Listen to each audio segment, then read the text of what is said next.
रसिक हो नमस्कार. साधना जोशी बोलू मराठी या यूट्यूब चॅनलवर आपणा सर्वांचं पुन्हा एकदा मनपूर्वक स्वागत.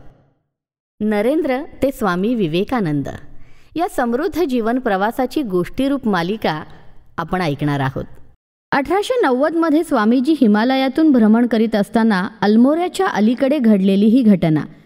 पोटात काही नाही आणि हिमालयाच्या डोंगरातून चाललेला कष्टप्रद प्रवास यामुळे त्यांना ग्लानी आली आणि ते जमिनीवर कोसळले.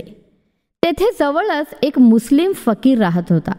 भगव्या कपड्यातला हा संन्यासी चक्कर येऊन पडलेला पाहून त्याने आपल्या झोपडीतून एक काकडी आणली आणि स्वामीजींना भरवली.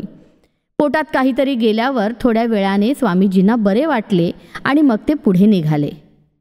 7 वर्षांनी जेव्हा स्वामीजी तेथे परत आले तेव्हा ते जगविख्यात झाले होते.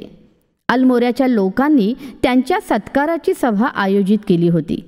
सभा चालू असताना स्वामीजींना तो फकीर एकदम दिसला.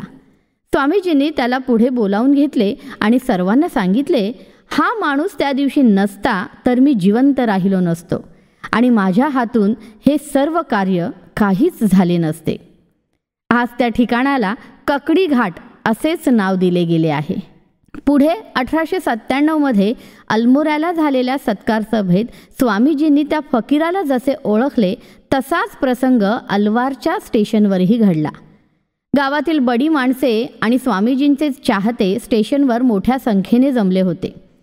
त्या गर्दीच्या कडेला एक मळकट कपडे घातलेला माणूस उभा होता. स्वामीजींना पाहून त्याचे डोळे आनंदाने चमकत होते. पण मोठ्या गर्दीतून पुढे जाऊन स्वामीजींपर्यंत पोहोचणे त्याला शक्य नव्हते. एवढ्यात स्वामीजींनीच त्याला पाहिले आणि हर्षभराने त्या गर्दीतून ते त्याला हाका मारू लागले. रामस्नेही, रामस्नेही. लोकांनी रामस्नेहीला पुढे जाण्यासाठी वाट करून दिली. स्वामीजींनी त्याला प्रेमाने जवळ घेतले आणि त्याच्याशी गप्पा मारल्या. पदभ्रमणाच्या काळात स्वामीजी अलवारला आले होते त्यावेळचा तो त्यांचा मित्र होता.